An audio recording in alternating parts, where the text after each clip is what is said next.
আরিফের কাছে আমরা যাই। আরিফ, দেখি আপনার কি অবস্থা, নিউ ইয়র্ক সিটির আশেপাশে কি হচ্ছে এবং এই এস্টোরিয়া এবং লং আইল্যান্ড সিটিতে ওয়েদারের কি অবস্থা, আরিফের কাছে একটু শুনি। আরিফ। জনাব আবু তাহের, আপনি যেমনটি বলছিলেন যে তুষারপাতের আজ নিউ ইয়র্কে দ্বিতীয় দফায় তুষারপাত পড়েছে।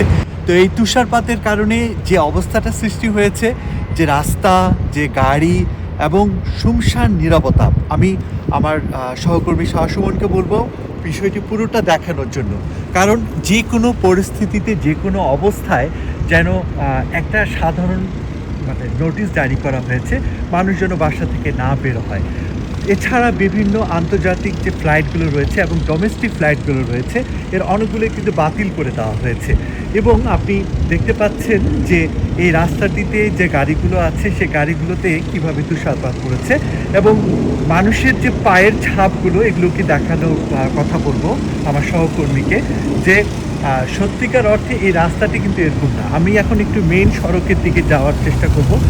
এতক্ষণ পরে এই সড়কটিতে একটি মাত্র গাড়ি আমরা দেখতে পেলাম এবং পুরো সড়কটি কিন্তু এখন বরফে আচ্ছাদিত। আর একটি বিষয় না বললেই নয়, শুধু নিউ ইয়র্কের একটি বড় নয়, 5টি বড় সহ বিভিন্ন এলাকায় যে বরফ পড়েছে এবং যেভাবে করে জনজীবনে এটার একটা ইফেক্ট হয়েছে, সত্যিকার অর্থে আগে থেকে আবহাওয়া অধিদপ্তর এই ধরনের একটি আভাস দিয়েছিল। আপনাদের দেখানোর চেষ্টা করব, একদম নিচ থেকে আমার ক্যামেরাম্যান সহকর্মীকে বলবো, যে শাহসুমনকে, যে যে অবস্থাটা এখানে সৃষ্টি হয়েছে, অর্থাৎ যে রাস্তাটি এখানে আছে, অলরেডি আমরা যদি বলি যে 3 ইঞ্চি পুরুত্বের এই বরফ কিন্তু পড়েছে। অর্থাৎ আবহাওয়া অধিদপ্তরের যে পূর্বাভাস, সেটা থেকে কিন্তু স্পষ্টভাবে বোঝাই যায় যে এখনো পুরো রাত বাকি রয়েছে। পুরো রাত বাকিতে এখন এরই মধ্যে দর্শক আপনারা দেখতে পাচ্ছেন কিভাবে তুষারপাত পড়ছে এবং পুরো রাত যদি এভাবে পড়তে থাকে তো 5 ইঞ্চি থেকে 7 ইঞ্চি পর্যন্ত এই তুষারপাত হতে পারে। আমি আবারও আমার সহকর্মী শাহসুমনকে বলবো যে এখানকার পরিস্থিতিটাকে একটু দেখানোর জন্য। আমরা দেখতে পাচ্ছি সামনে রেড সিগন্যাল আছে এবং একজন ব্যক্তিকে আমরা লক্ষ্য করলাম যে সে কিন্তু গাড়ি নিয়ে থেমে গেছে। সে তার যান্ত্রিক ত্রুটির কারণে গাড়ি থেমে গেল কি না, এই বিষয়টি এখন আমরা কাছে গেলে বুঝতে পারবো।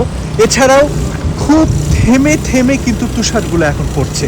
1 ঘন্টা আগেও তুষারের যে পড়ার মাত্রা ছিল সেটা কিন্তু কিছুটা কম, কিন্তু সত্যিকার অর্থে এখন এমন একটি হিমেল বাতাস যে স্বাভাবিকভাবে যারা মাস্ক ছাড়া কিংবা ভারী কাপড় ছাড়া এই বাসা থেকে বের হবে, তাদের ক্ষেত্রে কিন্তু বড় ধরনের অশনি সংকেত হতে পারে। এখানে ফায়ার একটা হাইড্রেন্ট দেখতে পাচ্ছেন এবং আশেপাশে কিন্তু পুরোটাই বরফে আচ্ছাদিত হয়ে গেছে এবং ট্রাফিক সিগন্যালেও গাড়ির সংখ্যা অনেক কম। আমি 2জন ব্যক্তিকে দেখতে পাচ্ছি রাস্তা ক্রস করছে। আমি তাদেরকে একটু দেখানোর চেষ্টা করব কতটুকু সাবধানতা অবলম্বন করে তার রাস্তা পার করতে হচ্ছে। কারণ যদি এই বরফের মধ্যে কেউ পড়ে যায়, স্বাভাবিকভাবে কি ধরনের আঘাত হতে পারে এবং এই আঘাতের কারণে কি ধরনের সমস্যা হতে পারে, দর্শক আপনারা সেটা বুঝতেই পারছেন। এবং আমি এখন আমাদের এই সড়কটি বাইরে আরেকটি সড়কের সামনে আসলাম, যে সড়কের সামনে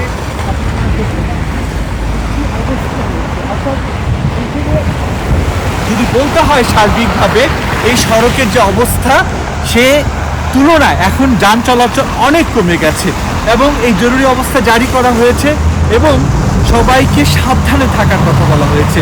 তো এই পর্যন্তই তুষারপাতের খবর ছিল জনাব Abu Taher. Thank you so much, thank you Arif, সতর্ক থাকবেন।